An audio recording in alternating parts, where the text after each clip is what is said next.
ተመልካቾቻችን አሁን የምገኘው በጎንደር ከተማ ነው። ጎንደር ከተማ መግባቴን በትናንትናው ዕለት ወደ እናንተ አድርሼ ነበረ። የኢቫንጀሊካል ሚዲያ ኔትወርክ ከጎንደር ከተማ የሚያደርስላችሁ መረጃ ወደ እናንተ እንደቀጠለ ይገኛል። ዛሬ ደግሞ እሁድ ማለዳ በጎንደር ሙሉ ወንጌል ቤተክርስቲያን እንገኛለን። ከከተማ ወጣ ብሎ የምትገኝ ቤተክርስቲያን ነች።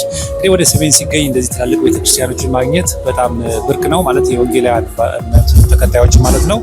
ነገር ግን እዚህ ቦታ ላይ እንደምትመለከቱት በርካታ ምዕመናን ተሰብስበው እያመለኩ ይገኛሉ። እዚህ አካባቢ ያለውን እንቅስቃሴ ደግሞ የኢቫንጀሊካል ሚዲያ ኔትወርክ እየዘገበ እናንተ ማድረሱን ይቀጥላል። አብራችሁን ትቆዩ ጋብዛችኋለን። ተስፋዬ ካሳሁን ነኝ ከጎንደር ከተማ ሙሉ ወንጌል ቤተክርስቲያን።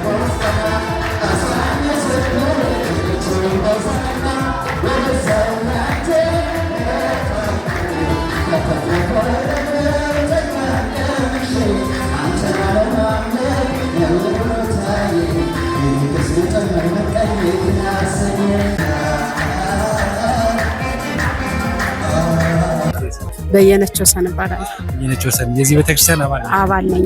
ምን ያህል ጊዜ ሆነሽ እዚህ? ከዚህ ከመጣው 2 ዓመት ነው። ላይኛው ሙሉ ወንጌል ነው የነበርኩ።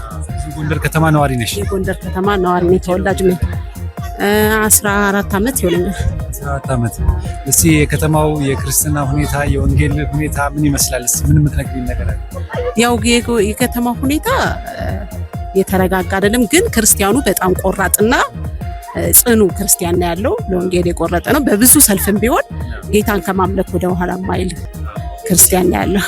አሜን አሜን። በጣም እንግዲህ ለምትቀረው ኢትዮጵያ ሕዝብ አዲስ አበባም ላለው በዓለም ላይ ለሚገኙ የምታስተላልፍ መልእክት ካለ ድምጽ? አዎ ጌታ ታማኝ ነው ማለት በሰልፍም ውስጥ እግዚአብሔር ታማኝ ነው።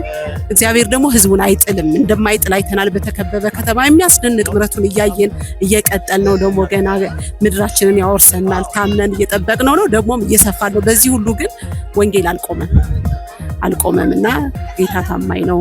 ጽኑ በርቱ ነው። በጣም ነው የማመሰግነው። እግዚአብሔር ይባርክሽ። እግዚአብሔር ይመስገን። እኔ ወንጌላዊ ያዛቸው ደሴ ይባላለሁኝ። የምኖረው አዘዞ ሙሉ ወንጌል ቤተክርስቲያን ነው። እዚህ ማገለግለው የምኖረውም አዘዞ ነው። በአዘዞ ከተማ 3 አብያተ ክርስቲያናቶች አሉ። መካነ ኢየሱስ ቤተክርስቲያን፣ አዘዞ ሙሉ ወንጌል ቤተክርስቲያንና መሰረተ ክርስቶስ ቤተክርስቲያን። በአዘዞ 3 አጥቢያ ቤተክርስቲያኖች አሉ። ጎንደር ላይ ደግሞ ከ11 የሚበልጡ አብያተ ክርስቲያኖች አሉ። በአጠቃላይ ግን በጎንደር ውስጥ 4 የሙሉ ወንጌል አጥቢያ ቤተክርስቲያኖች ይገኛሉ። 4 ቤተክርስቲያኖች አሉና የህብረት ሳላችሁ ከካውንስሉ ጋር ያላችሁ ህብረት ምን ይመስላል? አዎ ካውንስሉ በቅርብ ጊዜ ነው የተመሰረተው። በካውንስሉ ማደራጀትና መዋቅር ተደርጓል። አብያተ ክርስቲያናት ሰብሳቢም አለ፣ ምክትል ሰብሳቢም አለ፣ ስራ አስፈጻሚም ተዋቅሮ ይገኛል። እንግዲህ በዛ ህብረት ውስጥ ያንተስ ድርሻ ምንድነው?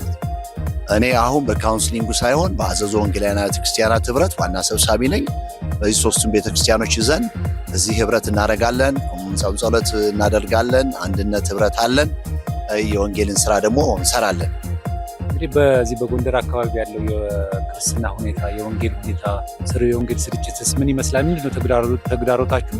እስቲ አንዳንድ መረጃዎች እግዚአብሔር ይመስገን። እኔ እንግዲህ ማምነው በማቴዎስ 24 ላይ የእግዚአብሔር ቃል እንደሚናገር ወንጌል በዓለም ሁሉ ይሰበካል፣ ያኔ መጨረሻ ይሆናል ተብሎ ተጽፏል።